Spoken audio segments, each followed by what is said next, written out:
Okay, I'd like to now introduce our keynote speaker, Colette Carlson, founder of Speaker Truth. Now, ironically, she used to be a big fat liar, literally. But how'd she go from being 50 pounds overweight and an emotional coward to #1 sales producer for sales legends Tom Hopkins and Brian Tracy, being featured in Success and Working Mothers magazine, presenting in-house programs at Microsoft, Cisco, Pepsi, Boeing, and Procter & Gamble, and earning her certified speaking professional designation held by less than 10% of speakers worldwide. Originally from the south side of Chicago, she still loves a good pizza. Ladies and gentlemen, please welcome Colette Carlson.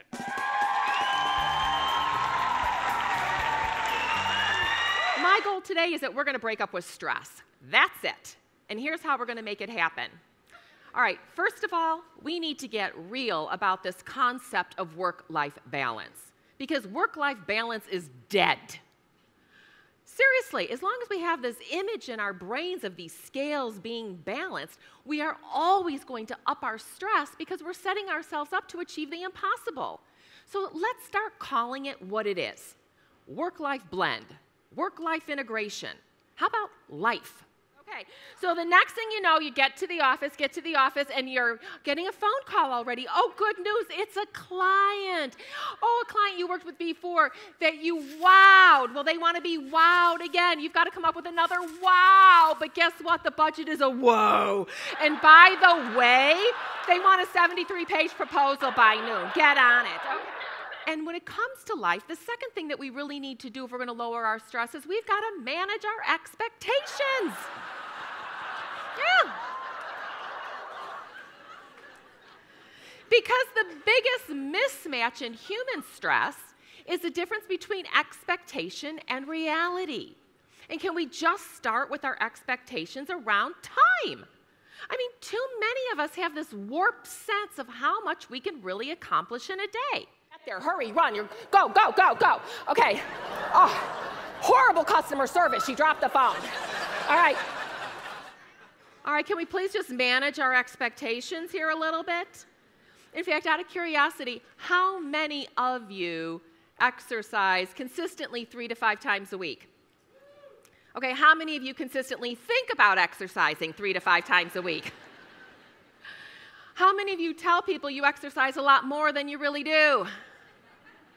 All right, well, when you think about that, that's being caught up in an image of who you think you should be. And besides, it just makes people think you should be in a lot better shape.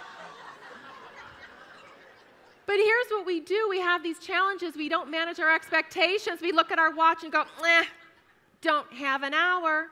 Guess I can't exercise. When in reality, listen, I'm all for exercise. The research shows that if we just strap on a pair of walking shoes and we go 5 minutes in this direction and we stop and we turn around and we go 5 minutes back in this direction, we have just done everything. We've boosted the endorphins in our system, which lowers our stress.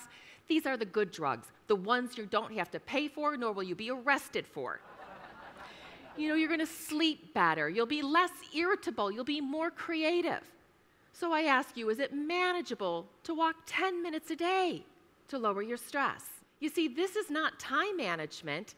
It's you management. That's right. And then, of course, you have to work with all the staff. And, you know, you want to really be positive and wonderful, right? You can do it. I believe in you. I trust you. And then you're also like, get going. They're going to be here any minute. Yes, go ahead. I love you. Love you. So what do you really want? What are your priorities? Speak your truth. Okay. Can we just talk about food for a moment? Do you remember back in the days when chicken or beef was good enough?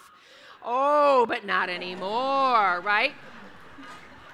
You've got people with the peanut allergies. They're lactose intolerant, gluten issues, the vegan-holics. I mean, holy mackerel, you're lucky to come up with anything.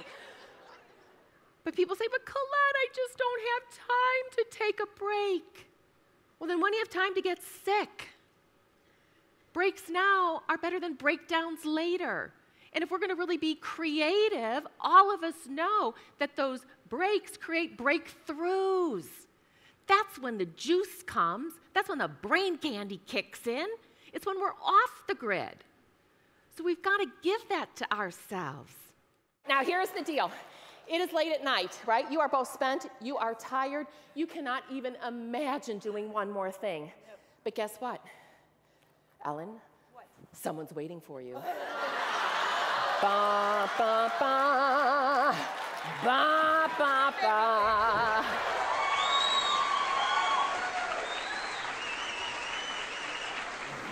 I just saw Colette Carlson speak at the special event 2015 in Anaheim, and I've got to say I have never seen anybody do a better job of customizing their material towards the audience. What a hit.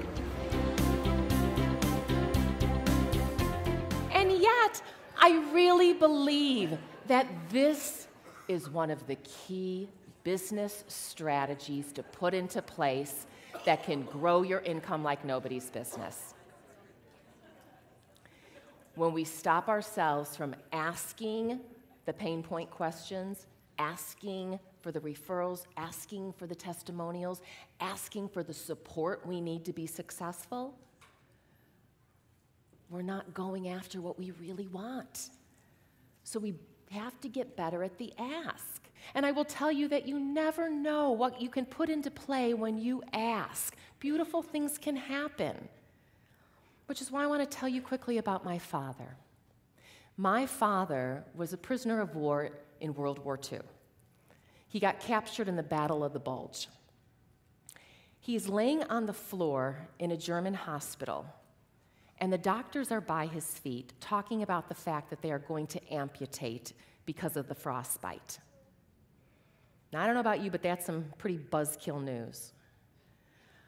Well, my father's laying there, and this little boy walks by. His name's Peter. He's 10 years old, and he's the cook's son. And my dad, just being my dad, even through that bad news, just smiled at Peter. And I know that smile. And my dad said that Peter hesitated, but then came over and asked my father if he would help him learn English. And so they spent the rest of the day doing that. That evening, as a thank you gift, Peter had snuck into the kitchen and swiped a bottle of peppermint schnapps for my dad as a thank you. And my dad drank the entire bottle. Through the pain, he was able to massage his feet all night long. And because alcohol is also a blood thinner, when the doctor showed up the next morning, they saw just enough circulation to say, you know what? We're going to wait. Which is a pretty cool thing, because my dad went on to play professional football for the Detroit Lions and the Philadelphia Eagles. And more importantly, he danced with me at my wedding. Beautiful things can happen when you ask. Hi, my name is Carlos, and today I was part of the audience here for Colette. You are unbelievable. You captured my attention. You're very relevant. The materials are so enthusiastic for me, and a lot of learning that I'm going to take home. I bought the DVDs and CDs, and I'm really excited to get to work on some of this stuff. And I'll give you an update in a year.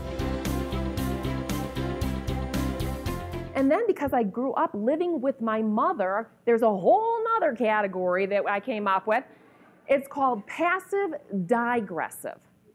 Because to digress means to be indirect, roundabout, unclear. In fact, let me give you an example. So my family and I, we were going up to Yosemite for a winter vacation, and my folks were coming to stay in my house while we were gone. They had been there a bunch of times. They knew the lay of the land. So anyway, we took off. My folks stayed in the house, and we had just checked into the hotel, and the phone rings. And I'm like, hello? It's like, hi, honey, it's Mom. I'm like, Mom, is everything okay? And she's like, oh, yeah, everything's fine. Well, now I'm a little, suspicious, because we're not the kind of family that calls each other on vacation, and no one was dead. So she's like, honey, I was just wondering, do you always keep your heat at 68 degrees?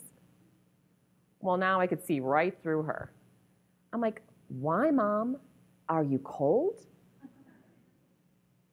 Oh no, I can just put on a sweater.